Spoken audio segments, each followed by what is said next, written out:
First of all, welcome to all the employees from NIMI, officials from Punjab and other states who are watching and also giving their best services to this online education program. So also a special welcome, Sat Sri Akal, and good morning to all my trainees who are sitting here in this online education program. So as we know that our country is passing through a very chronic diseases, corona. So our government of India is taking a special remedies to serve people by taking a necessary decisions. So in the same manner, our NIMI is taking a very good initiative to provide online education to its trainees by delivering a different lectures from all the states. So trainees as well all the staff from different states are taking a huge interest in these classes. So we can say that it is a total fruitful initiative by our NIMI organization. So through this, through this medium, NIMI and our technical education department, Punjab has given me an opportunity to represent my institute as well as department by delivering a lecture with yourself. Hope that it would be a knowledgeable and interactive session for you, and you will also learn new skills to enhance your knowledge and implement it in your organization course. So first of all, I will introduce you to myself. So सबसे पहले आपको जो है मैं introduce करूंगा अपने बारे में कि जैसे मैंने अर्लियर आपको बताया कि जैसे हमारी जो कंट्री है that is passing through a very severe corona diseases. So ऐसे में ये निमी ने एक इनिशिएटिव लिया है कि क्यों ना जो टेक्निकल एजुकेशन को एक बढ़िया या अच्छे तरीके से करवा के बच्चे को जो घर बैठे ऑनलाइन एजुकेशन इम्पार्ट की जाए करी जाए। सो इसमें जो क्या है students as well all the officials from the all the states are taking a big interest in this and students are also showing their big interest in this। तो student है जो इसमें काफी ज्यादा इंटरेस्ट शो करे हैं and Nimmi is also giving a fruitful result about this. तो इसमें जो निम्मी ने ऑनलाइन लेक्चर्स वगैरह लिंक से तैयार किए हुए हैं जिसके जरिए जो है जिसके माध्यम के जरिए जो है students are getting their best education in a online mode. इसी में जो है हमारे भी डिपार्टमेंट में technical education department of Punjab they have also given me opportunity to represent myself with the training of the other state as well as from my states. इसमें जो है जैसे कि मैं आपको फर्स्ट ऑफ ऑल मैं अपने बारे में इंट्रोड्यूस करना चाहता हूँ कि मेरा नाम शरणप्रीत सिंह है। प्रेजेंटली मैं इस समय जो है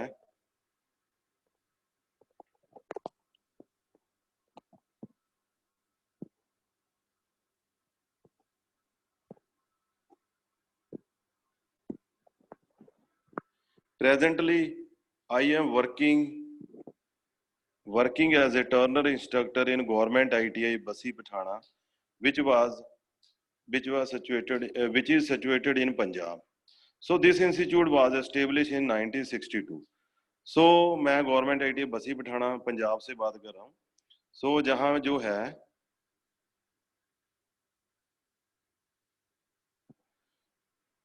जहाँ पे जो है जे इंस्टीट्यूट है जो 1962 में स्टार्ट हुआ था। Today I am going to discuss about my topic. इसमें जो है आज जो मेरा टॉपिक है डेट इज ऑफ मेजरमेंट। जैसे भी आपको पता है कि जो मेजरमेंट है that plays a important role in manufacturing industries as well as in medical treatments and other forms. जैसे कि आपको पता है कि जो मेजरमेंट है इसका जो मैन्युफैक्चरिंग इंडस्ट्री में मेडिकल ट्रीटमेंट में साइंटिफिक इंस्ट्रूमेंट्स में एक बहुत बड़ा जो रोल प्ले करता है।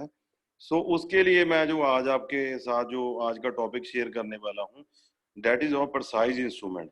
प्रिसाइज इंस्ट्रूमेंट क्या होते हैं प्रिसाइज इंस्ट्रूमेंट वो उस इंस्ट्रूमेंट्स को कहा जाता है जो बहुत ही ज्यादा एक्यूरेट होते हैं, जो बहुत ही एक्यूरेसी के साथ जो है अपनी मेजरमेंट करते हैं। सो उसमें से जो दो प्रिसाइज इंस्ट्रूमेंट है उनके बारे में मैं डिस्कस करने जा रहा हूँ। First one is vernier caliper and second one is micrometer. So सबसे पहले मैं बात करूंगा कि इन दोनों इंस्ट्रूमेंट की, प्रिसाइज इंस्ट्रूमेंट की क्या जरूरत है। जैसे बात करूं, जैसे मैंने आपको पहले बताया कि प्रिसाइज इंस्ट्रूमेंट उन इंस्ट्रूमेंट्स को कहा जाता है जो बहुत ही ज्यादा एक्यूरेट होते हैं और जो जिनकी रीडिंग्स बहुत ही ज्यादा अच्छी क्वालिटी की होती है, उनको प्रिसाइज इंस्ट्रूमेंट बोला जाता है। सो इसमें दो इंस्ट्रूमेंट आ जाते हैं, vernier caliper and micrometer. So first of all जो मैं आपको बताने जा रहा हूं कि वर्नियर कैलिपर और माइक्रोमीटर की जो है एज ए प्रिसीजन इंस्ट्रूमेंट जो है क्या उनकी जरूरत पड़ती है। सो फर्स्ट ऑफ ऑल मैं आपको बताने जा रहा हूं कि जो हमारा वर्नियर कैलिपर है उसकी कौन कौन से फील्ड में, जहाँ कहाँ कहाँ पे जरूरत पड़ती है। जैसे मैंने आपको पहले बताया कि this is a precision instrument. So जो एक प्रिसीजन मेजरिंग इंस्ट्रूमेंट है, नंबर एक चीज vernier calliper precision measuring instrument का मतलब क्या है भी, ये जो है बहुत ही ज्यादा एक्यूरेट रिजल्ट देता है। तो जहां पे हमें बहुत ज्यादा एक्यूरेट रिजल्ट्स की जरूरत होती है वहां पे हम वर्नियर कैलिपर को यूज करते हैं। उसके बाद it can also be use for internal, external and to measure the diameter of the round jobs. So इसके अलावा इसको जो है हम बहुत सारी एक्सटर्नल मेजरमेंट के लिए, इंटरनल मेजरमेंट्स के लिए, जहाँ मतलब ब्रेड्थ चेक करने के लिए, वहां पे भी जो है हम इसे मतलब इसका इस्तेमाल कर सकते हैं। सो इसके अलावा जो वर्नियर कैलिपर है it can also be use for quality jobs. So आपने आमतौर पे देखा होगा कि जहाँ पे मैन्युफैक्चरिंग इंडस्ट्रीज है वहां पे जो हम जॉब्स वगैरह तैयार करते हैं उनकी जो है हमें क्वालिटी चेक करने के, जॉब की क्वालिटी चेक करने की जरूरत पड़ती है। तो वहां पे भी जो है इसकी बहुत ज्यादा जरूरत पड़ती है। So next thing, vernier caliper का प्रयोग जो है हम जैसे किसी जॉब में सुराख वगैरह की हैं तो उसकी डेप्थ वगैरह जानने के लिए, वहां पे भी मेजर करने के लिए हम इसे करते हैं। सो दूसरा है माइक्रोमीटर। सेकंड प्रिसीजन इंस्ट्रूमेंट की जिसकी मैं आज बात करूंगा वो है माइक्रोमीटर। सो माइक्रोमीटर क्या है, इसको भी हम as a precision instrument use करते हैं। सो प्रिसीजन मींस जो बहुत ही ज्यादा एक्यूरेट रिजल्ट देता है, तो इसे as a precision instrument use करते हैं। First use is this and second one, इसको हम डेप्थ डेप्थ जानने के लिए, लंबाई जानने के लिए और thickness of any small objects. So दोनों में डिफरेंस क्या है, माइक्रोमीटर है जो स्मॉल ऑब्जेक्ट्स के लिए यूज किया जाता है, बट जो हमारा वर्नियर कैलिपर है वो उससे थोड़ा सा बड़े साइज के लिए यूज किया जाता है। So micrometer can also be use for quality control of the objects. So micrometer को जो है हम इसको भी क्वालिटी कंट्रोल में जो है मैन्युफैक्चरिंग की इंडस्ट्री में यूज करते हैं। सो उसके बाद first of all I will discuss about the vernier caliper. So सबसे पहले जो है मैं वर्नियर कैलिपर के बारे में बताऊंगा कि वो कौन से प्रिंसिपल के ऊपर काम करता है, उसकी रीडिंग कैसे ली जाती है, what are the applications of the vernier caliper. So first of all I will start about the vernier caliper. जैसे मैंने आपको पहले ही बताया कि वर्नियर कैलिपर है जो, this is a precision instrument. So first of all मैं आपको बताऊंगा कि इसकी हिस्ट्री वर्नियर कैलिपर की क्या है। सो जो वर्नियर कैलिपर है it was introduced in 1631। सो 1631 में पेरे वर्नियर फ्रांस के व्यक्ति द्वारा इसे जो है इंट्रोड्यूस किया गया था। सो it is a very important thing कि इसकी एवेल्युएशन, इसकी इन्वेंशन कब हुई, तो इसकी जो वैल्यूएशन है that is 1631 by Pierre vernier of France. सो कई बार आपको इंटरव्यू में आमतौर पे क्वेश्चनिंग हो जाती है कि ये जो डिवाइस है कि इसकी इन्वेंशन कब हुई थी, date in 1631 by Pierre Vernier. So main क्या है, स्टार्टिंग से जो है it works on two main scales. So दो स्केल्स के ऊपर काम करता है, one is the main scale and second one is the vernier scale. So दोनों स्केल के जो डिफरेंस के ऊपर ये काम करता है। So it is used in the number of application. So काफी ज्यादा इसे एप्लीकेशंस के लिए बरतते हैं, जैसे कि scientific laboratories and manufacturing for quality control measurement. So history क्या है, it is introduce by Pierre vernier in 1631। Country कौन सी है? फ्रांस। सो फ्रांस में 1631 में पेरे वर्नियर द्वारा इसे इन्वेंट किया गया था। So next one, what is the principle of vernier caliper? सब अब ये कौन से सिद्धांत के ऊपर काम करता है? जैसे आपने पहले किताबों में भी पढ़ा होगा, जो वर्नियर कैलिपर है ये दो स्केलों के जो है डिफरेंस के ऊपर काम करता है। सो इसमें मैं आपको बताऊंगा। देखो आमतौर पे क्या होता है, a scale can not measure objects which are smaller than 1 mm, but a vernier caliper can measure objects up to 1 mm। So आमतौर पे जैसे हमारे पास आपने देखा होगा कि स्केल हमारे पास पहले ही अवेलेबल है। सो वर्नियर कैलिपर की क्या जरूरत पड़ी, क्यों वर्नियर कैलिपर को मेजरमेंट में उतारना पड़ा, क्यों उसकी जरूरत पड़ी? सो जैसे कि आपको पता है कि जो स्केल की मेजरमेंट है that is only limited to 1 mm। So scale है जो सिर्फ 1 mm मिनिमम रीडिंग नाप सकता है, उसके नीचे जो स्केल है वो कोई रीडिंग नहीं ले सकता। सो अगर आपको 1 mm से कम रीडिंग लेने हैं then you have to use vernier caliper. 1 mm से कम रीडिंग लेने के लिए आपको वर्नियर कैलिपर की जरूरत पड़ती है। सो इसमें प्रिंसिपल क्या है, कौन से प्रिंसिपल के ऊपर काम करता है? जैसे मैंने आपको पहले ही बताया कि वर्नियर कैलिपर है जो दो स्केलों के डिफरेंस के ऊपर काम करता है। One is the main scale and second one is the vernier scale. So दोनों स्केल में जो डिफरेंस है उसके अंतर के ऊपर काम करता है। सो जैसे कि this principle can be cleared from this diagram. So जहां पे आप देख सकते हो कि जो ऊपर वाला स्केल है that is the main scale. So ऊपर वाले स्केल को जो है हम मेन स्केल कहते हैं। सो जो मेन स्केल है इसमें जो है 0 से लेके 1 तक जो है 10 ग्रेजुएशंस होती हैं। ग्रेजुएशंस का मतलब होता है कि 10 लाइनें होती हैं। सो जो हर एक लाइन है, जैसे मैं बात कर रहा हूँ कि 0 से लेके 1 mm जो मेन स्केल है उसमें 0 से लेके 1 तक जो है 10 लाइनें होती हैं। सो जो हर एक लाइन है वो 1 mm को जो है ग्रेजुएट करती है, 1 mm को दर्शाती है। सो ऐसे ही मतलब अगर ऊपर जैसे हमारे मेन स्केल में दिखाई दे रहा है कि 0 से लेके 3 तक जो है वी कैन से कि जहां पे 30 लाइन दिखाई दे रही है 0 से लेके 3 तक। So that means it is showing main scale जो वो है वो 30 mm शो कर रहा है। सो हमें एक चीज ध्यान देनी है कि जो 0 से लेके 1 mm तक है वो 10 लाइनें होती हैं और जो हर एक लाइन है वो 1 mm को दर्शाती है। मेन स्केल की हर एक छोटी लाइन 1 mm को दर्शाती है। उसके बाद अगर हम वर्नियर स्केल की बात करें, जो नीचे वाला स्केल है, नीचे वाले में जा में दिया हुआ है, वो जो है वो उसमें भी जो है 10 ग्रेजुएशन होती है। उसमें भी 0 से लेके 10 तक 10 लाइनें हैं। जो आपको 10वीं लाइन जो है वहां पे जो डिजिट लिखा आ रहा है वो रेड कलर में है। बट ये जो 10 लाइनें हैं इसमें एक चीज ध्यान रखने वाली बात है कि जो 0 से 1 लाइन है वो 1 mm की नहीं होती, वो 1 mm से कम होती है। वो कैसे कम होती है वो मैं आपको बताता हूँ। जैसे मैंने आपको बताया है कि मेन स्केल में जो है 0 से लेके 1 तक जो है 10 लाइनें होती है और हर एक जो लाइन है 1 mm की होती है। उसी तरीके से जो वर्नियर स्केल है वो 0 से लेके 10 mm का होता है, लेकिन ये जो 10 लाइनें हैं ये मेन स्केल की जो 9वीं लाइन है उसके साथ मैच करती हैं। सो इसका मतलब क्या हो गया भी ये जो 10 mm जो ऊपर वाला है उससे ये कम है। कम कितना है? ये 9 mm के मेन स्केल के बराबर जो है वर्नियर स्केल होता है। मेन स्केल की 9 लाइंस एंड जो वर्नियर स्केल की है वो 10 lines, both are equal. So main scale का 9 mm हो गया और वर्नियर स्केल का जो है वो 10 लाइनें होगी। सो इसमें जो एक लाइन है वर्नियर स्केल की वो 1 से कम होती है। 1 से कितनी कम होती है? 1 से कम होती है 0.9 0.1 mm। सो इसमें हम क्या करेंगे, जो हर एक लाइन है वर्नियर स्केल की वो 0.9 mm दर्शाती है। मेन स्केल की एक लाइन दर्शाती है 1 mm और वर्नियर स्केल की जो एक लाइन है वो दर्शाती है 0.9 mm।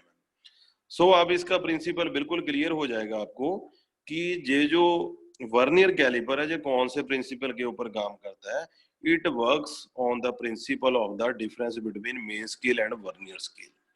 So ये जो वर्नियर कैलिपर है ये दोनों स्केलों के जो है डिफरेंस के ऊपर काम करता है। जैसे ऊपर की जो देखो जहां पे नीचे लिखा हुआ है बॉक्स में, main scale is equal to 1 mm and vernier scale is equal to 0.9 mm। So दोनों स्केलों के अगर हमको अंतर करेंगे तो that will become 0.1 mm। So 0.1 mm का जो डिफरेंस है that is used as to taken as a reading of vernier caliper. So दोनों स्केलों की जो एक डिवीजन का अंतर है जितना वो आएगा उसको हम जो है इसके प्रिंसिपल के तौर पे जो इस्तेमाल करके इसकी हम रीडिंग लेते हैं। सो उसके बाद इसमें एक दो लाइनें और आपको बताता हूं जिससे आपको एडिशनल क्लियर हो जाएगा। जहां पे the principle of the vernier caliper, here the main scale has the total lines of 1 mm। So जैसे मैंने आपको पहले बताया कि जो मेन स्केल की है 10 लाइनें 1 mm की होती है and vernier scale has 10 lines showing 9 mm। और जो वर्नियर स्केल है उसकी जो 10 लाइनें हैं वो 9 mm शो करती हैं।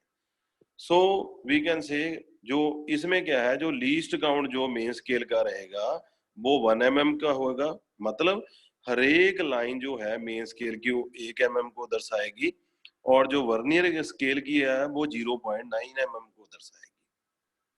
सो जो the difference between one graduation of main scale and one graduation of vernier scale is 0.1 mm।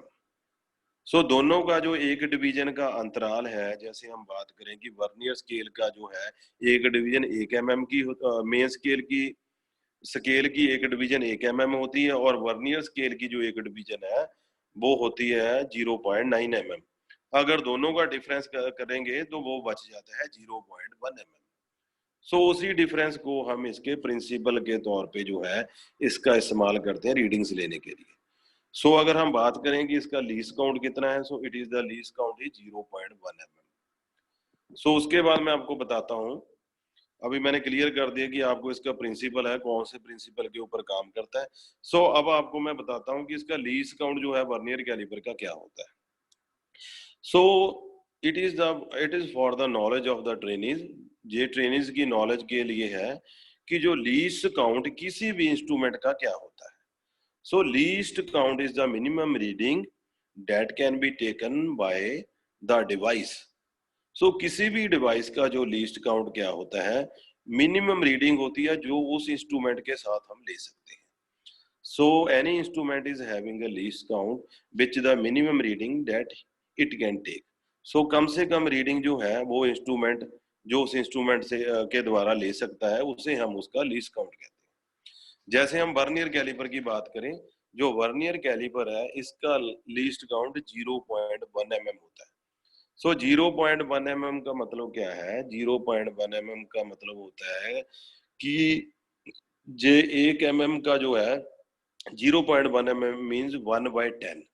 So अगर हम इसे डेसिमल फ्रैक्शन में कन्वर्ट करेंगे, 0.1 mm का मतलब होता है 1/10।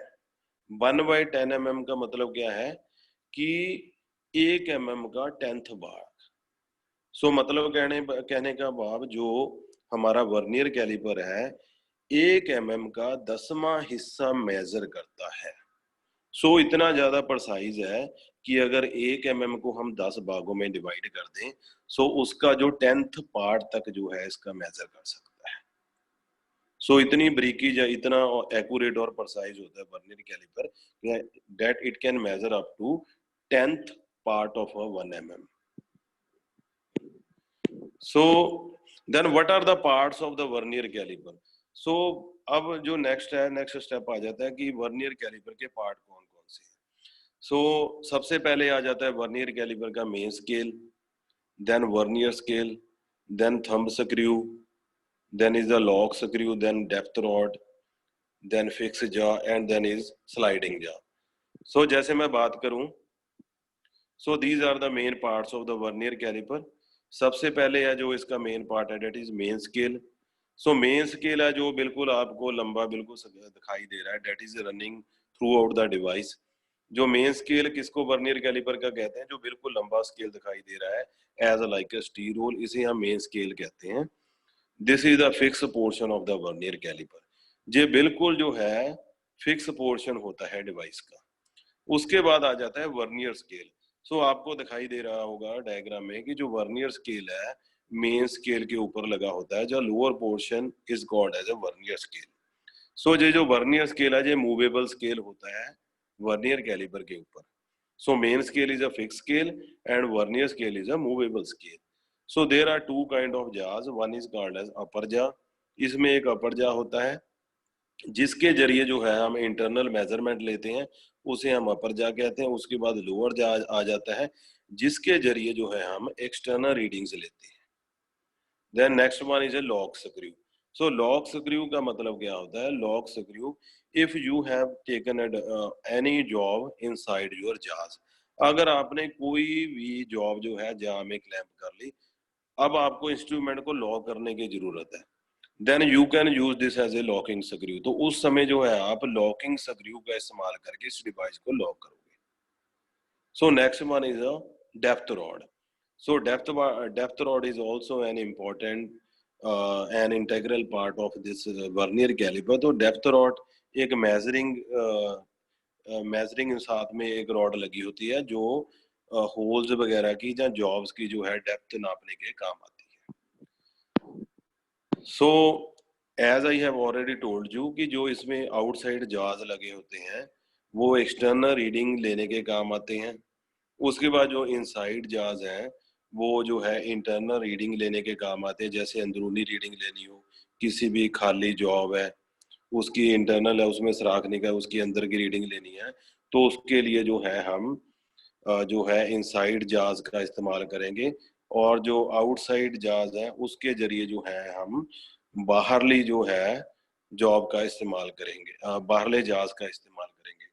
सो उसके बाद जो है नेक्स्ट आ जाती है हमारी डेप्थ बार। डेप्थ बार का इस्तेमाल जो है हम सुराख की जो है डेप्थ मेजर करने के लिए करेंगे। उसके बाद नेक्स्ट आ जाता है कि जो हमारा मेन स्केल है that is both graduated in centimetre as well as inch. जो हमारा मेन स्केल है वो सेंटीमीटर में भी होता है और इंच में भी होता है। सो मेन स्केल जिस जिस रीडिंग में या जिस डायमेंशन में ले रहे हैं, we have to calibrate the vernier scale in the same dimension. So उसी डायमेंशन में जो है हमें वर्नियर स्केल लेना पड़ता है। सो उसके बाद आ जाती है कि वर्नियर कैलिपर की कौन कौन सी मेन टाइप्स हैं। So vernier caliper mostly comes in three types. One is called as a digital caliper, second one is called as a dial caliper, and third one is a vernier caliper. So इसकी जो तीन main जो types आ जाती हैं, first one is a digital caliper. So digital caliper क्या होता है? डिजिटल कैलिपर वो होता है जैसे आजकल आपके जो मोबाइल में जैसे आपको डिजिटल जो है टाइम देखने को मिलता है कि 9:30 का टाइम हो गया, आप जो कैलकुलेटर इस्तेमाल करते हो उसमें सीधी रीडिंग आ जाती है 1 2 3 4 लेके। सो ऐसी रीडिंग अगर हमारे वर्नियर कैलिपर में आ रही है तो उस इंस्ट्रूमेंट को हम डिजिटल कैलिपर कह देते हैं। Second one is a dial caliper. Dial caliper क्या है? हमारे पास जो ओल्डर घड़ियां थी, पुरानी वॉचेस हम इस्तेमाल करते थे समय देखने के लिए, हमारे पास घर में टाइम पीस है जिसमें जो है छोटी छोटी जो है डायल्स हैं, डायल्स घूमती है। तो उस डायल्स के जरिए जो है हम मतलब अपने इंस्ट्रूमेंट की रीडिंग लेते हैं, तो उसे हम जो है डायल कैलिपर कह देते हैं। Third one is vernier caliper. So तीसरा जो इंस्ट्रूमेंट हम यूज करते हैं, this is the most common instrument जो आमतौर पे हमारी लैब में, वर्कशॉप में, इंडस्ट्री में यूज करते हैं, वो ज्यादा इस्तेमाल किया जाने वाला उसे हम वर्नियर कैलिपर कहते हैं। So these are the three basic types of the vernier caliper. So next one, how to read a vernier caliper. So vernier caliper को हम उसकी रीडिंग कैसे लेंगे? What is the method of what is the method to read vernier caliper? So vernier caliper से reading कैसे ली जाएगी? So this is the method how to read a vernier caliper. So इसमें रीडिंग लेते समय आपको ध्यान रखना है, क्या रखना है? You have to take the two readings. So आपको दो रीडिंग्स लेनी पड़ेंगी। एक तो है, नंबर एक है कि आपको मेन स्केल की रीडिंग लेनी पड़ेगी जो हमें वाइट सा दिखाई दे रहा है, जिसमें 0 से लेके 50 तक की ग्रेजुएशन दिखाई दे रही है। दूसरा हमें जो है लो रीडिंग लेनी पड़ेगी, वो है पिंक कलर वाली, वो है वर्नियर स्केल की। सो फर्स्ट ऑफ ऑल हम क्या करेंगे कि पहले हम जो है रीडिंग लेंगे ऊपर वाले स्केल की, मेन स्केल की। मेन स्केल की रीडिंग लेने के बाद जो है हम लोअर स्केल की, वर्नियर स्केल की रीडिंग लेंगे। उसके बाद दोनों को ऐड कर देंगे। ऐड करने के बाद जो हमारे पास फाइनल रीडिंग आएगी उसे हम जो है total reading of vernier caliper कहेंगे। सो इसमें चीज आप देख लीजिए कि जैसे मेन स्केल की अगर हमने रीडिंग लेनी है, so first of all you will check it. तो इसमें आप क्या चीज देखोगे, जो वर्नियर स्केल की जो जीरो है वो कहाँ पे जाके लोकेट हो रही है। सो आपने देखना है ध्यान से कि वर्नियर स्केल की जो पिंक वाला स्केल दिखाई दे रहा है उसकी जो जीरो है कहाँ पे लोकेट हो रही है, कहाँ पे पोजीशन हो रही है, उसके कॉरस्पॉन्डिंग जो है आपने जो है मेन स्केल की जो रीडिंग जो रीड करनी है। सो इसमें आपको क्लियर कर देता हूं कि जो रीडिंग है, जैसे हम मेन स्केल की रीडिंग लेने की कोशिश करेंगे तो जहां पे आप देखो कि वर्नियर की जीरो जो है मेन स्केल की फिफ्थ रीडिंग के इक्वल आ रही है। जहां पे रेड कलर का एरो दिखाई दे रहा है that is the fifth reading. अगर हम जीरो से लेके लाइन काउंट करें, सो जीरो जीरो के बाद 1 2 3 4 5, सो जो मेन स्केल की रीडिंग होगी वो 5 mm होगी। सो अब हम चेक करेंगे कि वर्नियर स्केल की रीडिंग कितनी हो। सो वर्नियर स्केल की जो जीरो है वो फिफ्थ लाइन के साथ मैच कर रही है। सो वर्नियर स्केल की जो रीडिंग है that is zero. So 5 + 0 that is 5 mm। So vernier scale की जो टोटल रीडिंग होगी वो 5 mm होगी। सो उसके बाद जो है there are certain more examples of vernier. So इसमें क्या चीज है आप देखोगे कि वर्नियर कैलिपर की एक मैं आपको और रीडिंग दिखा रहा हूँ। इसमें क्या है, आप first of all you will check कि जो इसकी जीरो है वो कहाँ पे पोजीशन हो रही है। आपने वर्नियर की जीरो चेक करनी है कि मेन स्केल के कॉरस्पॉन्डिंग कहाँ पे दिखाई दे रही है। सो आप चेक करोगे जीरो जो है जहां रेड कलर का ऊपर से एरो दिखाई दे रहा है, सो वो जो है 23rd रीडिंग है मेन स्केल की। 20 21 22 एंड 23। सो वो 23 जो है वो 23 रीडिंग होगी मेन स्केल की, बिकॉज जो वर्नियर की जीरो है वो 23rd रीडिंग से थोड़ी सी आगे दिखाई दे रही है। बट जहां पे नोट करने की बात क्या है कि मेन स्केल की जो रीडिंग है वो तो 23 होगी, बट आगे क्या चीज है कि जो जीरो है वो वर्नियर की मेन के साथ मैच नहीं कर रही है। सो उसके लिए हम क्या करेंगे, वी विल चेक कि कौन सी लाइन है जो जीरो से आगे है, मेन स्केल के साथ जो है वर्नियर की कौन सी लाइन एक ही लाइन जो है बिल्कुल बना रही है। सो इसमें आप चेक करोगे कि जहां पे ग्रीन कलर का एरो बनाया हुआ है, सो वर्नियर की फोर्थ लाइन है वो बिल्कुल एक एग्जैक्ट लाइन जो है मेन स्केल के साथ बना रही है। सो इसमें रीडिंग क्या होगी, जो आपका 4 रीडिंग होगी वर्नियर की एंड 23 रीडिंग थी that was of main scale. 23 reading होगी मेन स्केल की और जो 4 रीडिंग है that is of the vernier scale. पर इसमें आप क्या करोगे, जो फोर्थ रीडिंग है उसे आप जो है इसके लीस्ट काउंट के साथ मल्टीप्लाई करोगे, बिकॉज लीस्ट काउंट है हर एक जो लाइन है that is representing the least count. So आपको जो 4 को मल्टीप्लाई करोगे 0.1 के साथ, सो वो जो हमारा बन जाएगा 0.40 reading of vernier scale. So दोनों को जब ऐड करोगे 23 + 0.40 इट विल बिकम 23.40 mm। सो इस तरीके से जो है हम इसकी रीडिंग ले सकते हैं।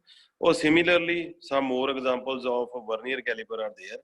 सो इसमें क्या है, आपको जो फर्स्ट एग्जांपल दिखाई दे रही है इसमें क्या चीज है, आपको आप ध्यान से देखोगे जो वर्नियर की जीरो है वो मेन के 11 के साथ बिल्कुल कोइंसाइड कर रही है। सो डेट मीन्स जो मेन स्केल की रीडिंग है 11 mm है प्लस जो वर्नियर की है वो जीरो है। So total reading of the vernier scale is only 11 mm, because जो जीरो है मेन स्केल के साथ कोइंसाइड कर रही है।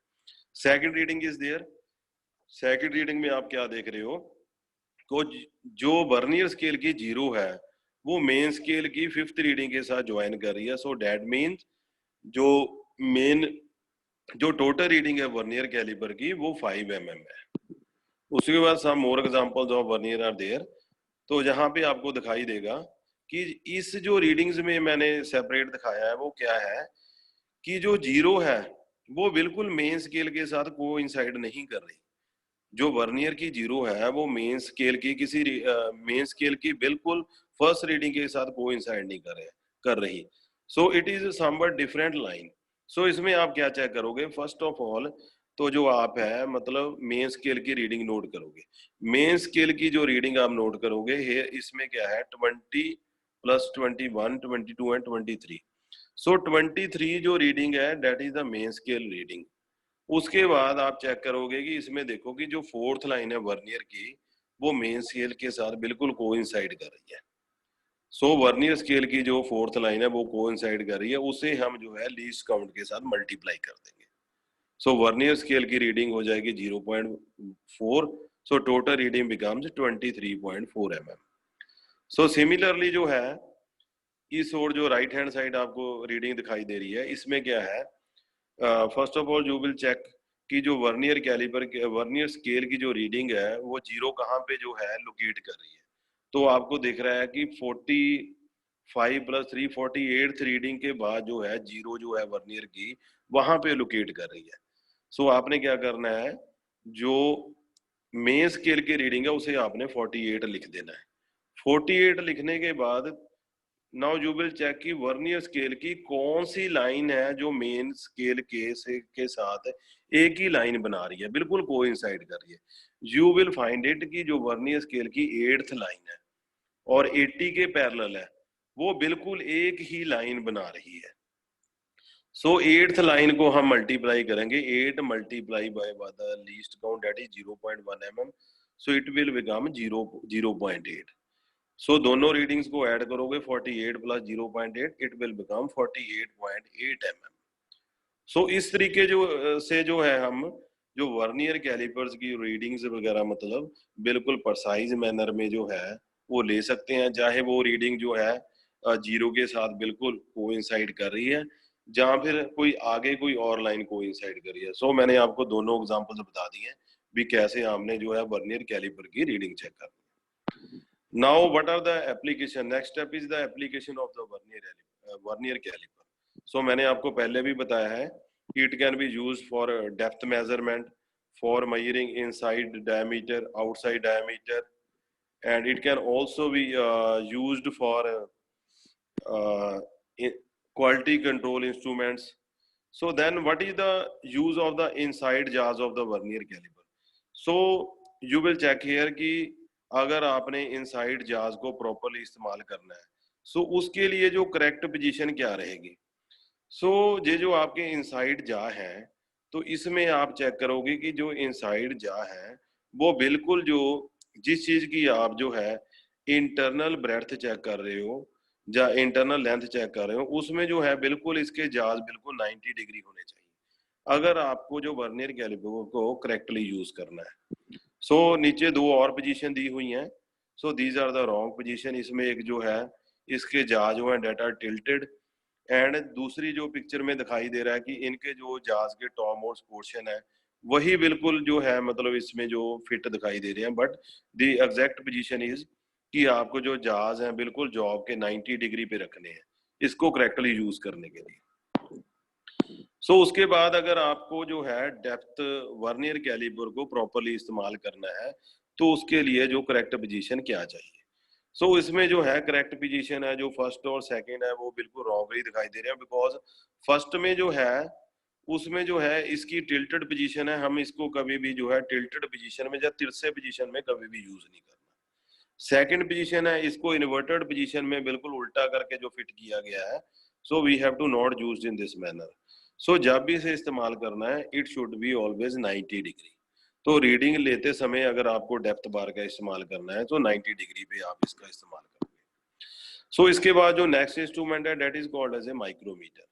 सो जैसे मैंने आपको पहले बताया कि जो वर्नियर कैलिपर है उसको हम जो as a precision instrument use करते हैं, उसके कौन से प्रिंसिपल पे ऊपर काम करता है, तो उसके कौन से मेन जो पार्ट्स हैं उसकी रीडिंग कैसे कैलिब्रेट की जाती है, what are the applications of vernier caliper. Now I am going to start the next important precision instrument that is called as a micrometer. So जैसे मैंने आपको बताया है कि जो माइक्रोमीटर है उसे भी हम जो एज ए प्रिसीजन इंस्ट्रूमेंट इस्तेमाल करते हैं। प्रिसीजन का मतलब मैंने पहले ही बताया था कि प्रिसीजन इंस्ट्रूमेंट उस इंस्ट्रूमेंट को कहा जाता है which is more accurate, which can give more accurate measurements. So outside micrometer is one and the more device which is more accurate than the vernier caliper. So first of all I will tell you कि इसकी जरूरत क्या है, क्या इसका इस्तेमाल क्यों किया जाता है. So इसकी जो जरूरत है, ये बिल्कुल स्मॉल जैसे ऑब्जेक्ट्स की अपने रीडिंग लेनी है, बिल्कुल छोटे छोटे ऑब्जेक्ट्स हैं उनकी मेजरमेंट्स करनी है. जैसे बात करें कि हमने साइंटिफिक एक्सपेरिमेंट्स है उसमें इसका इस्तेमाल करना है, छोटे छोटे ऑब्जेक्ट्स में इस्तेमाल करना है, इसको लैब्स में इस्तेमाल करना है, क्वालिटी चेक के लिए इस्तेमाल करना है, तो वहां पे जो है इसका इस्तेमाल किया जाता है माइक्रोमीटर का. सो इसके अलावा जो है मैं आपको बताऊंगा कि इसके कौन से पार्ट्स हैं और कौन से प्रिंसिपल के ऊपर जो है माइक्रोमीटर काम करता है. सो जो हमारा माइक्रोमीटर है, it works on the principle of screw and nut. जो हमारा माइक्रोमीटर है वो स्क्रू एंड नट प्रिंसिपल के ऊपर काम करता है. We know that when a screw is turned through nut by one revolution, it advances by one pitch distance. If the circumference of the screw is divided into equal parts, its rotation through one division will cause the screw to advance through length. So कहने का भाव क्या है कि जो हमारा micrometer है वो स्क्रू और नट के प्रिंसिपल के ऊपर काम करता है. वो कैसे काम करता है वो मैं आपको बताता हूँ कि नॉर्मली क्या होता है, जैसे हम एक नट ले लें और एक स्क्रू ले लें. जब स्क्रू को हम एक चक्कर पूरी रोटेशन देंगे, जब स्क्रू को हम एक चक्कर पूरी रोटेशन देते हैं तो उसमें क्या है, वो जो स्क्रू है पूरा एक चक्कर जो है एडवांस में चला जाता है. एडवांस में कितना जाता है, जितनी जो है स्क्रू की पिच होती है. सो स्क्रू की पिच के जो इक्वल है वो उसकी जो है एडवांस जड़ी रोटेशन हो जाती है.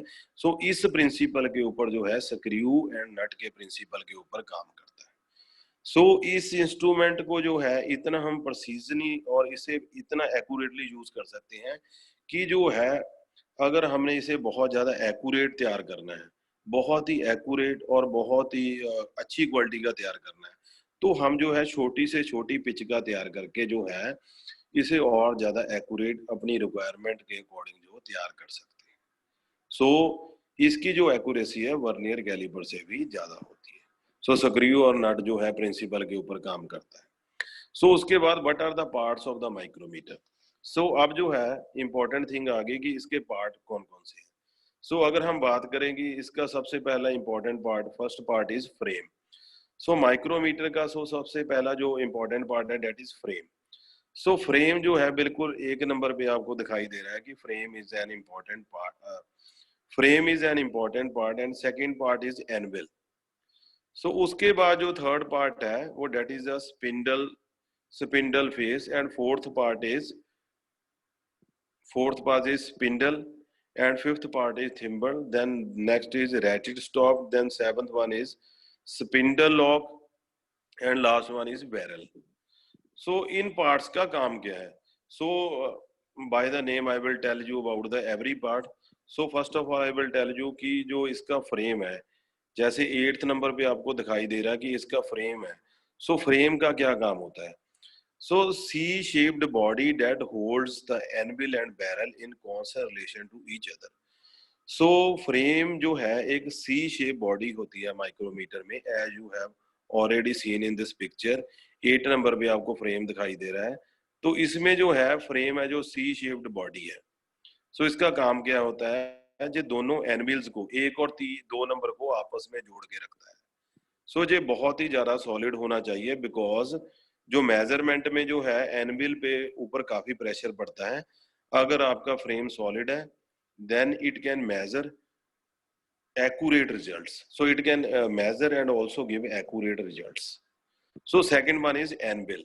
So anvil का क्या काम होता है? जो anvil होता है that holds the job which is to be measured. So anvil का क्या काम होता है? जो anvil होते हैं जो दोनों तरफ से जॉब को पकड़ते हैं उसे हम anvil कहते हैं. So anvil का क्या काम है? इसमें जो है लेफ्ट हैंड साइड का जो एनविल फिक्स रहता है और राइट हैंड साइड का मूव करता है। सो उसके बाद आ जाता है स्पिंडल। सो स्पिंडल क्या होता है? स्पिंडल जो है राइट हैंड पोर्शन को हम इसे स्पिंडल कहते हैं। सो स्पिंडल जो है इसमें मूव करता है 3 नंबर पार्ट। सो जो स्पिंडल है वो जो है 5 नंबर पार्ट जो है थिम्बल के थ्रू जो इसे रोटेशन मिलती है। So the shiny cylindrical component that the symbol causes to move toward the anvil। तो स्पिंडल किसे कहते हैं? स्पिंडल जो है थिम्बल के आगे फिक्स होता है। सो थिम्बल के जरिए जो है हम एनविल को मूवमेंट देते हैं। अगर एनविल को जो मूवमेंट मिलती है तो आगे जाके वो जॉ को ग्रिप करता है। सो उसके बाद जो है थिम्बल क्या है? थिम्बल उस कंपोनेंट को माइक्रोमीटर को कहा जाता है जो जिसे हम रोटेट करते हैं। वो रोटेशन के जरिए जो है आगे जो उसकी मूवमेंट है वो मतलब आगे स्पिंडल को देता है और स्पिंडल जो है आगे मूवमेंट जो आगे जाके एनविल को देता है। तो इस तरीके से जो है पूरा जो है हमारा माइक्रोमीटर वर्क करता है। उसके बाद last important part is the ratchet stop. So ratchet stop क्या होता है? सो बिल्कुल लास्ट वाला 6 नंबर जो दिखाई दे रहा है इसे हम रैचेट स्टॉप बोलते हैं। सो रैचेट स्टॉप का क्या काम होता है? सो रैचेट स्टॉप का इस्तेमाल किया जाता है जैसे हमने फॉर एग्जांपल कि हमने जॉब को जो है दोनों एल्बिन्स में ग्रिप कर लिया। सब अब ग्रिपिंग करने के बाद जो हमारी मेजरिंग जॉब है जिसे हमने मेजर करना है उस जॉब के ऊपर ज्यादा प्रेशर ना पड़े। तो ये जो काम है ये रैचेट का होता है। रैचेट स्टॉप क्या करता है? अगर रैचेट स्टॉप को हम जो है बिल्कुल टाइट कर देते हैं उसके बाद ये एक नए तरीके की साउंड जो है निकालता है। उस साउंड से हमें इवेल्युएट हो जाता है कि अब जो है जॉब के ऊपर जो है बिल्कुल जो है इक्वल और यूनिफॉर्म प्रेशर पड़ चुका है और इसे जो है ज्यादा जो है रोटेट करने की जरूरत नहीं है। सो अब नेक्स्ट थिंग आ गई कि least count of the micrometer. सब अब माइक्रोमीटर का लीस्ट काउंट क्या है? सो आपको बता दूं जो को माइक्रोमीटर का लीस्ट काउंट है डेट इज 0.01 mm। मैंने पहले आपको वर्नियर कैलिपर का बताया था। तो वर्नियर कैलिपर का जो लीस्ट काउंट था that was 0.1 mm। That was the 1/10 of 1 mm। So 1 mm का 10th पार्ट था। तो वो जो तो लीस्ट काउंट था वो वर्नियर कैलिपर का था। सो जो अब माइक्रोमीटर का लीस्ट काउंट क्या है? माइक्रोमीटर का जो लीस्ट काउंट है डेट इज 0.01 mm। सो अगर हम डेसिमल फ्रैक्शन में इसे कन्वर्ट करें that is 1/100 of mm। So 1/100 का मतलब क्या है कि it means micrometer can measure 100 part of 1 mm। So 1 mm का 100वां भाग भी जो है माइक्रोमीटर जो है मेजर कर सकता है।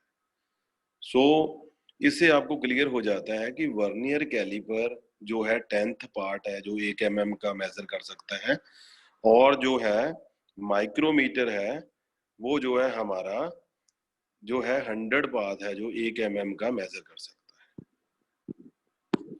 सो उसके बाद how to take the reading of the micrometer. So micrometer की जो रीडिंग कैसे ली जाए, जो कैसे उसे रीड किया जाए। सो इसमें आपको बताना चाहता हूँ कि फॉर एग्जांपल जहाँ पे देखो इसकी रीडिंग चेक करो जो हमारे पास माइक्रोमीटर दिख रहा है। सो इसमें जब भी आपको रीडिंग लेनी पड़ेगी first of all you will check the reading from the left hand side. So आपको जो है लेफ्ट हैंड साइड तरफ की रीडिंग नोट करोगे तो उसमें आप नोट करोगे कि जहाँ पे जो रीडिंग दिखाई दे रही है डेट इज 5 + 1 6 + 7। सो जो लेफ्ट हैंड साइड की रीडिंग है इसे हम जो कहते हैं थिम्बर रीडिंग कहते हैं। जो थिम्बर रीडिंग है वो 7 है। उसके बाद you will check the right hand side reading. तो उसे जो है हमने 7 रीडिंग है जो चेक कर ली उसके बाद we will take the right hand side reading. So right hand side reading है जो बिल्कुल सेंटर में लाइन आ रही है। सो उसके कॉरेस्पॉन्डिंग जो है बिल्कुल हम राइट साइड देखेंगे भी कौन सी लाइन मैच कर रही है। सो 7 रीडिंग है जो हमने थिम्बर रीडिंग ले ली प्लस जो राइट हैंड साइड चेक करेंगे कि भी जो सेंटर लाइन है उसके जो पैरेलल है कौन सी लाइन जो मैच कर रही है। तो आप चेक करोगे कि 35 + 36 37 एंड 38th लाइन। सो जो 38th लाइन है जो राइट साइड है जो वो मैच कर रही है। सो इसका लीस्ट काउंट है 0.01। सो उस 38th लाइन को आप जो है 0.01 के साथ मल्टीप्लाई करोगे वो 0.38 mm बन जाएगा। सो लेफ्ट हैंड की रीडिंग थी 7 प्लस जो राइट हैंड की रीडिंग बन रही है वो है 0.38। सो टोटल रीडिंग बन गई 7.38 mm। सो इस तरीके से जो माइक्रोमीटर की रीडिंग लेंगे। सो उसी तरीके से जो है there is a one more reading. So इसमें जो है रीडिंग है माइक्रोमीटर की। सो इसमें क्या चीज है, आप लेफ्ट हैंड साइड की पहले रीडिंग लोगे तो जहां पे देखोगे कि जो ऊपर की रीडिंग है वो 3 mm दिखाई दे रही है। बट एक चीज और है कि जहां पे 3 mm के साथ जो है आपको हाफ डिवीजन है जो we are also saying below the line. इसी थर्ड लाइन के नीचे जो है हाफ डिवीजन है जो और दिख रही है। सो ऐसे केस में जो है हम जो रीडिंग में क्या करोगे, आप 3 रीडिंग्स है जो 3 mm ऊपर के ऐड कर लिया और जो नीचे से एक और लाइन दिख रही है उसका आप आधा mm इस रीडिंग में जोड़ोगे तो रीडिंग पहले बन जाएगी 3.5 mm। 3 लाइंस ऊपर और जो नीचे से स्पेशल एक लाइन दिखाई दे रही है आधी लाइन दिखती है उसका जो है आधा mm इसमें ऐड कर दोगे। सो रीडिंग बन जाएगी 3.5 mm। उसके बाद we will read the reading of the right hand side. उसके बाद जो राइट हैंड साइड की जो रीडिंग ले लोगे that is 46। So 3.5 plus 0.46 so total reading becomes 3.96। सो इस तरीके से जो है आप ऐसी रीडिंग्स ले सकते हो जिसमें जो है हमें हाफ डिवीजन है जो मतलब वो नीचे से भी दिखाई दे रही है। सो एक और रीडिंग मैं आपको दिखाता हूँ, one more example of micrometer. So इसमें क्या चीज है कि जो हमारी रीडिंग है, सो आप चेक करोगे कि ऊपर की रीडिंग है जो 7 दिखाई दे रही है। 7 रीडिंग के बाद जो है आपको नीचे से जो है आधी रीडिंग और दिखाई दे रही है। सो 7 प्लस 0.5 इट विल बिकम 7.5। सो 7.5 जो रीडिंग है वो तो लेफ्ट हैंड साइड की रीडिंग होगी। अब राइट हैंड साइड हम जो इस सेंटर वाली लाइन के कोरस्पॉन्डिंग लाइन रीड करोगे वो आ रही है हमारी 38th लाइन, 35, 36, 37, 38। So 7.5 plus 0.38 so it will become 7.88 reading. So जो हमारी टोटल रीडिंग हो जाएगी वो 7.88 mm हो जाएगी। सो उसके बाद आ गया next step is zero error of the micrometer. So आमतौर पे इसमें एक चीज देखने वाली होती है कि जो हमारा जीरो एरर होती है कि एवरी इंस्ट्रूमेंट, हर एक इंस्ट्रूमेंट में कोई ना कोई एरर होता है। जो माइक्रोमीटर का जो मेन चीज है वो एरर क्या रहता है कि इसमें जीरो एरर रहता है।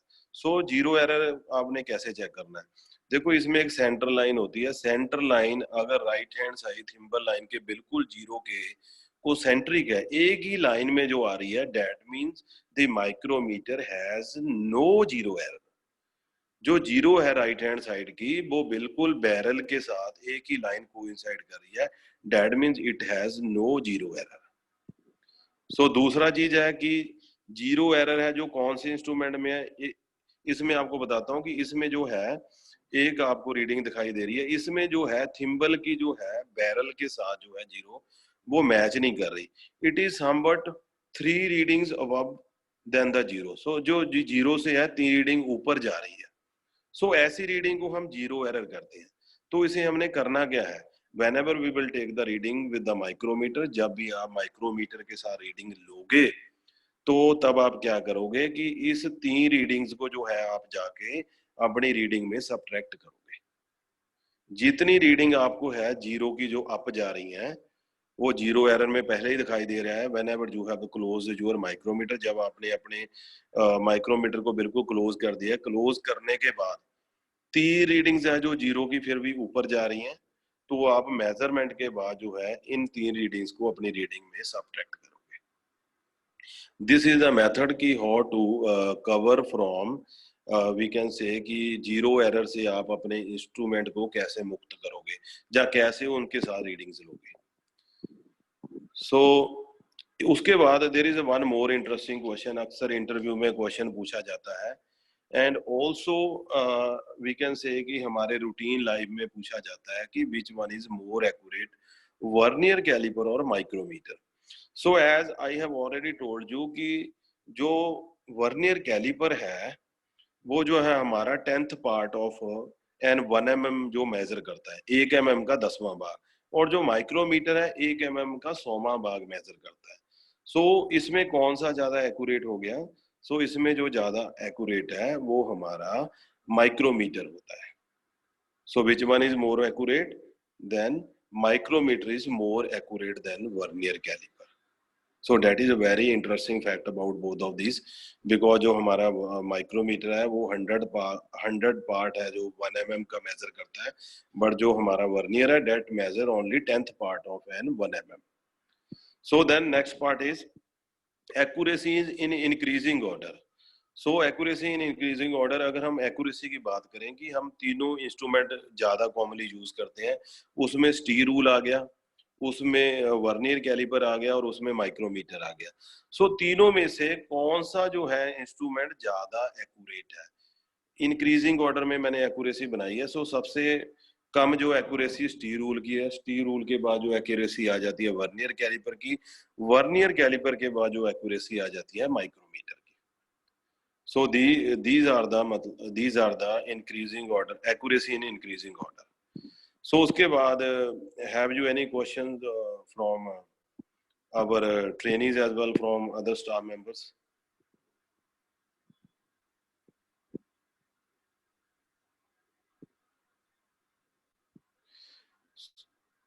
So kindly raise hand if anybody having questions.